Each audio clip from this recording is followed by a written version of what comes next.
मैं यज्ञ प्रताप सिंह इस खबर के साथ। खबर मध्य प्रदेश के रीवा जिले के बिहान हॉस्पिटल की है। आपको बता दें, आए दिन बिहान हॉस्पिटल रीवा जिले के अपने चर्चों के लिए जानी जाती है। कई बार इस हॉस्पिटल के अंदर पेशेंटों के द्वारा गंभीर आरोप लगाया गया है कि डॉक्टर के द्वारा गलत इलाज करने में। हाल ही में एक मामला आया था, एक हार्ट पेशेंट को, एक शुगर का पेशेंट था जिसके ऊपर हार्ट का इंजेक्शन 52,000 का इंजेक्शन लगाया गया था और उस पेशेंट की मौत हो गई थी। ये मेरा आरोप नहीं है, यहाँ पर जो पेशेंट एडमिट थे और उनके परिजनों का आरोप है कि डॉक्टर की लापरवाही से मेरे पेशेंट की मौत हुई थी। लगातार सुर्खियों में रहने वाला ये हॉस्पिटल, बिहान हॉस्पिटल, अपने सुर्खियों और अपने चर्चा के लिए जाना जाता है। यहाँ इलाज कम, सुर्खियाँ ज़्यादा बटोरी जाती हैं। आपको बता दें, कलयुग में डॉक्टर को भगवान का दर्जा दिया जाता है और जब भगवान इस तरह से शैतान की हालत पे पेशेंट के साथ पेश आए तो आखिर मरीज कहाँ जाए। एक लाचार और बीमार व्यक्ति जब हॉस्पिटल पहुंचता है तो अपने आप को सुरक्षित और सेफ महसूस करता है।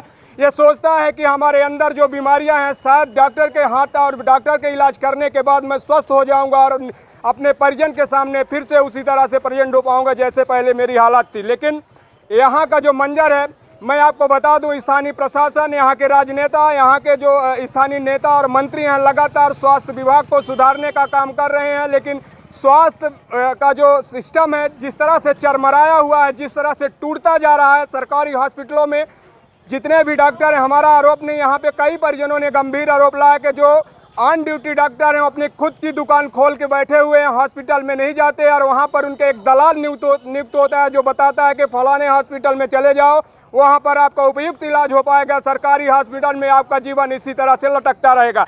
आज फिर बिहान हॉस्पिटल एक चर्चा के लिए जाना जा रहा है। यहाँ पर एक पेशेंट है, उनका आरोप है कि हमें यहाँ पर जो सिक्योरिटी गार्ड है उसके द्वारा मेरे से बदतमीजी गए। मैं कैमरामैन को बताऊंगा, यहाँ पे फोकस करके मैं डायरेक्टली उस पेशेंट से बात करना चाहूँगा कि आखिर क्या मंजर हुआ, क्या घटना हुई, किस लिए आज आपको मीडिया से रूबरू होना पड़ा और आखिर बिहान हॉस्पिटल का जो डिसिप्लिन है कब सुधरेगा और कब ये अपने रास्ते पे आएगा, प्रशासन कार्रवाई कर पाएगा। क्यों एक बार एक ही हॉस्पिटल चिन्हित होकर सुर्खियों में आता है, क्या कारण है, क्या वजह है, ये तो प्रशासन जांच के बाद स्पष्ट कर पाएगा। लेकिन हमारे साथ में पेशेंट है, मैं उनसे बात करूंगा। सर बताइए, आपका नाम क्या है? मेरा नाम विकास अग्निहोत्री है और मैं समाज सेवी हूँ। समाज सेवा के क्षेत्र में लगातार 7 वर्षों से काम कर रहा हूँ। चाहे वो ब्लड डोनेशन की बात हो या किसी गरीब की मदद की बात हो या कोरोना के टाइम में भी हमारे संगठन ने आगे बढ़ चढ़ के काम किया है और हम लोगों ने डॉक्टर राकेश पटेल सर को सम्मानित भी किया था अपनी युवा एकता परिषद के द्वारा। लेकिन आज मैं यहाँ जब आया, मैं कई दिनों से सर का ट्रीटमेंट ले रहा हूँ, लेकिन यहाँ की जो व्यवस्था शायद वो अवगत ना हो। मैं ये चीज़ का आरोप नहीं लगा रहा हूँ कि डॉक्टर राकेश पटेल ऐसा करा रहे हैं, लेकिन यहाँ के जो स्टाफ है उनका बिहेवियर बिल्कुल भी सही नहीं रहता है, अकड़ूपन, बदतमीजी। आज क्या घटना हुई आपके साथ? आज घटना ये हुई कि गाड़ी मेरी थोड़ा सा अंदर पार्क ना होके बाहर पार्क थी और गाड़ी का गेट बंद करके मेरा भाई अंदर रिपोर्ट लेने चला गया। तो ये आवाज़ लगाए होंगे कि हेलो भाई गाड़ी आगे पार्क कर दो, तो भाई मेरा नहीं सुन पाया। अच्छा, इनको शायद ये पता नहीं था कि मैं गाड़ी के अंदर ही बैठा हूँ, तो ये वहीं से ये आपके गैलरी से आवाज़ लगाते कि मादरचोद, सुनते नहीं हैं, सीधे गाली देकर। यही इनका कौन बोला? ये एक सिक्योरिटी गार्ड है। ये सिक्योरिटी गार्ड है जी, गाली दे रहे थे? जी हाँ। तो इसके बाद आपने यहाँ का जो प्रबंधक है, डॉक्टर है, किसी को आपने कंप्लेन की? इनके सुपरवाइजर आए तो उल्टा हमको बोलते कि पहले अपना पैर संभालो फिर बाकी नेतागिरी बाद में करना। इसके अलावा और किसी को आपने इन्फॉर्मेशन किया? मैंने एडिशनल एसपी साहब को फ़ोन से सूचना दी है और समान थाने में। क्या चाहते हैं आप? मैं भी इनके खिलाफ एक्शन लूँगा और थाने में एक लिखित कंप्लेन भी करूँगा।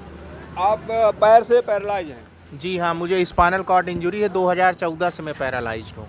2014 से? जी। चलिए, क्या नाम बताया आपने? विकास अग्निहोत्री। हमारे साथ में विकास अग्निहोत्री हैं और वो पूर्ण रूप से पैरालाइज हैं। आप देख सकते हैं कि व्हील चेयर में हैं और वो चल नहीं पा रहे हैं। लेकिन आज जो मंजर हुआ है वो डॉक्टरों की लापरवाही का नहीं हुआ है। यहाँ पर जो तैनात सिक्योरिटी गार्ड हैं उन्होंने इनसे बदतमीजी और गाली गलौज किया है। ये मेरा आरोप नहीं है। जो यहाँ के ये पेशेंट हैं पैरालाइज, ये अग्निहोत्री जी हैं, उन्होंने ये सीधा आरोप लगाया है कि इनके गार्डों के द्वारा मेरे साथ बदतमीजी की है।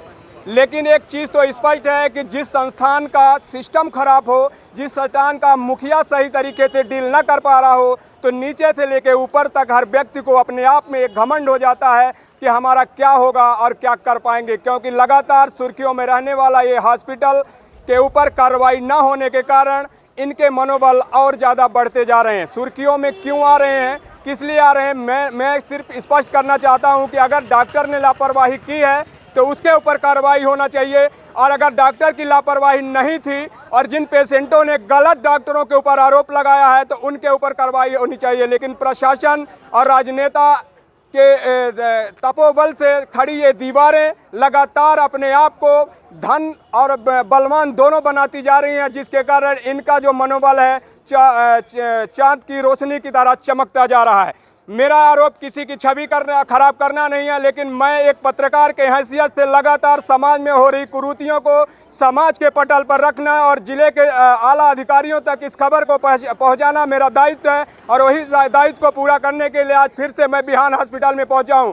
सरकार लगातार इनको बढ़ावा दे रही है। सरकार ने एक योजना चलाई है, क्या बोलते हैं, कौन सा कार्ड है, संबल कार्ड योजना, जिसमें हम आपको बता दें अगर सरकार स्वास्थ्य और शिक्षा इसको सुधारना चाहती है तो सबसे पहले सरकारी हॉस्पिटल में एक बैन लगाए कि जितने सरकारी डॉक्टर हैं पहले वो सरकारी हॉस्पिटल में रहेंगे, तो ये प्राइवेट हॉस्पिटल के चक्कर काटने का नौबत ही नहीं आएगी। हर व्यक्ति सरकारी हॉस्पिटल में स्वस्थ होकर अपने घर जा पाएगा। लेकिन अब देखना यह है कि मेरे इस खबर के प्रकाशन के बाद, हालांकि लगातार खबर प्रकाशित हो रही है और कोई सिस्टम किसी तरह से कार्रवाई नहीं हो पा रहा, धड़ल्ले से इसी तरह से काम चल रहा है, लेकिन इस खबर के बाद सरकार क्या एक्शन करता है, क्या कार्रवाई करता है, तो ये सरकार के ऊपर निर्भर करता है। मैं यज्ञ सर, आज अभी हाल ही में एक विकास अग्निहोत्री हैं, उन्होंने एक आरोप लगाया है आपके सिक्योरिटी गार्ड के ऊपर जी कि सिक्योरिटी गार्ड ने मुझे अभद्रता की, मैं व्हील चेयर में हूँ, उन्होंने बोला कि मेरी गाड़ी गलत पार्क थी और गाड़ी को मेरा भाई अंदर चला गया था जी जी और जब अंदर से सिक्योरिटी गार्ड ने मुझे गाली गलौज किया है जी जी, उस पर आपका क्या कहना है? मैं सिक्योरिटी गार्ड पार्किंग को देखने के लिए है, वहाँ पे होगा। एक्चुअली मैं तो अंदर था सर, मुझे आइडिया नहीं है, लेकिन अगर उसने गलती की है, मैं अभी गया था इसलिए विकास से मिलने, और मैंने उनसे माफ़ी मांगी है इसलिए कि भाई वो चूँकि गार्ड तो है ही हैं, और मैं मानता हूँ कि दुनिया में किसी को भी, किसी भी इंसान की कभी भी इंसल्ट करने का कोई हक नहीं है, चाहे वो कोई भी हो, वो पेशेंट है, वो कोई भी है, उनके परिजन हैं, तो भी हम कभी भी किसी से इंसानियत के तौर पर हमेशा एज ए इंसान इतना, मतलब हमारे अंदर धैर्य होना चाहिए और इतना प्रेम होना चाहिए कि हम किसी से भी अभद्रता नहीं करें। मैंने उस गार्ड के, मैंने विकास को बोल दिया है कि हम जो इनके इंचार्ज हैं उनको इन्फॉर्म करेंगे और जो भी गार्ड को पनिश करेंगे ताकि दोबारा ऐसा वो ना हो। और विकास को भी हमने सॉरी कहा कि वो बातों के लिए दिल से ना लें, हम पूरी कोशिश करेंगे दोबारा फिर ऐसा ना हो। सर, लगातार कई बार गंभीर आरोप पेशेंटों के द्वारा लगाए जाते हैं जी। आपकी बड़ी हॉस्पिटल है जी, और जिले के तमाम ग्रामीण से लोग यहाँ आते हैं स्वास्थ्य के लिए जी, और जैसे कि भगवान, डॉक्टर को भगवान का दर्जा दिया गया और जी, पेशेंट के द्वारा जो आरोप लगाया जाता है, मैं नहीं कहता जैसे पीछे अभी हाल ही में जो हार्ट का पेशेंट जी जी और वो आरोप लगे जी जी जी, तो आखिर क्या वजह है? देखिए, ऑब्वियसली बात है कि अगर आरोप लगा, भाई जो हार्ट के पेशेंट जिनकी बात कर रहे हैं आप, तो उनको हार्ट अटैक आया था, मेजर हार्ट अटैक था, ठीक है ना, तो ऑब्वियसली अगर मान लो हम ट्रीट नहीं करते हैं और पेशेंट के रास्ते में डेथ हो जाती तो भी आरोप लगते हैं ना कि भाई डॉक्टर हम ले गए थे, हम तो वहाँ उन्हें हमारा इलाज नहीं किया, जबकि हमने उनको बोला कि हमें कोई दिक्कत नहीं, आप हमारा इलाज कर दीजिए। हमने इलाज किया, उसमें उनके पास हर मिनट बहुत कीमती था, उनका एक एक मिनट एक्सटेंसिव MI था, मतलब हमने सारे कार्डियोलॉजिस्ट से बात की, सारे कार्डियोलॉजिस्ट को बताया, even doctor MK Jain sir उनको इसी दिखाया हमने इवन। तो वही मैं कह रहा हूँ कि उनने, हर किसी ने कहा कि उसको अर्जेंटली थ्रोम्बोलाइसिस की ज़रूरत थी, उसको ट्रीटमेंट की ज़रूरत थी, ये बात सही थी, उसमें अरेस्ट होने का चांस भी थे, लेकिन अगर मान लो हम छोड़ देते और रास्ते में अरेस्ट होता तो भी ये इल्ज़ाम आता ना कि भाई हम वहाँ गए थे फिर भी हमारा इलाज नहीं हुआ। तो ये बात से मेरा बैड लक था, उसमें बहुत चांस थे उनके सर्वाइवल के, बच जाने के बहुत चांस थ्रोम्बोलाइसिस के बाद, पर कुछ चांस ना बचने के भी थे, और वो ऐसा रहा कि पेशेंट का बैड लक था और मेरा भी कि कार्डियक अरेस्ट हो गया उनको। तो यही मैं कह रहा हूँ कि देखिए, बिल्कुल इल्ज़ाम लगाने में कोई वो नहीं है सर, लेकिन मैंने अपनी पूरी ज़िंदगी में कभी कोई गलत काम नहीं किया और कोई ऐसा काम नहीं किया जो मेरे बियॉन्ड हो, मेरी क्षमता के बियॉन्ड हो या मेरे स्किल के बियॉन्ड हो। मैंने कभी भी आँख के मरीज़ नहीं देखे, मैंने कभी कान के मरीज़ नहीं देखे, मैंने कोई ऑपरेशन नहीं किया जीवन में, मतलब मेरा जो फील्ड है उसके बियॉन्ड मैंने कभी कोई काम नहीं किया अपने जीवन में। तो इस तरह मेरी मतलब आपसे बस ये ज़रूर है, देखिए उनके पेशेंट डेथ हुई थी तो वो उनने उसको इस तरह से लिया होगा या इस तरह से कहा होगा, लेकिन और हाँ जो मतलब जो ऐसा कोई भी वो नहीं रहा मेरे उसमें या मेरे जीवन में कि मैंने कोई भी किसी भी पेशेंट के साथ आज तक कोई भी अनैतिक काम किसी भी कीमत पर किया हो। सर अभी आप प्रेजेंट में ऑन ड्यूटी सर्विस में हैं जी संजय गांधी हॉस्पिटल में। जी देखने का टाइम क्या है सर? सर देखिए जो गवर्नमेंट टाइम हुआ था वहाँ पे जो मतलब हम सुबह का टाइम, वहाँ से हम यहाँ जो भी पेशेंट देखते हैं वो गवर्नमेंट टाइम के बाद ही देखते हैं, वो हमेशा 3 बजे के बाद देखते हैं हम लोग, तो गवर्नमेंट टाइम के बाद ही पेशेंट देखे जाते हैं। रूटीन क्या होता है जैसे ड्यूटी का आपका Sanjay Gandhi hospital? Routine sir generally order रहता है ऐसे 8:30 से 3 रहता है लगभग, और उसके बाद फिर आप मतलब शाम को एक राउंड रह सकते हैं, और वो डिपेंड करता है, कभी कोई ड्यूटी चेंज होती है, रूटीन तो ऑर्डर के पे चेंज भी हो जाते हैं, डीन ऑर्डर पे वो डिपेंड करता है, आपको ज़रूरत के हिसाब से बुलाया जा सकता है। मैं हॉस्पिटल में 1 बजे करीब यहाँ पहुँचा हूँ तो जी आप यहीं पे थे? जी नहीं, आप गलत बोल रहे हैं। 1 से 2 मेरी क्लास थी, और यही मैं कहता हूँ आप लोगों से, इस तरह की बातें मत करिए। 1 से 2 मेरी क्लास थी और मैं क्लास लेके आया हूँ, और 1 से 2 मैं रोज़ क्लास लेता हूँ, ऐसा कभी नहीं होता, और ये गलत बात है, और ये बहुत ही गलत बात है। हॉस्पिटल की ड्यूटी पे अपना हॉस्पिटल में नहीं रहते, यहाँ नहीं रहते हैं? नहीं, कभी नहीं, कभी नहीं रहा मैं, यही मैं क्लियर करना चाहता हूं। मैं कभी यहाँ नहीं रहा, लगातार जो आरोप लग रहे हैं कभी नहीं रहा सर, मैं अपनी duty time hospital duty time कभी नहीं रहा यहाँ। आप कभी आ जाइए सुबह से लेकर कभी भी, मैं कभी नहीं रहा यहाँ। मतलब क्लास मेरी जल्दी खत्म हुई कभी तो हम भले ही आ जाएं 2-2:30 बजे तक आ जाएं, लेकिन उसके पहले कभी नहीं, ऐसा कभी नहीं हुआ सर।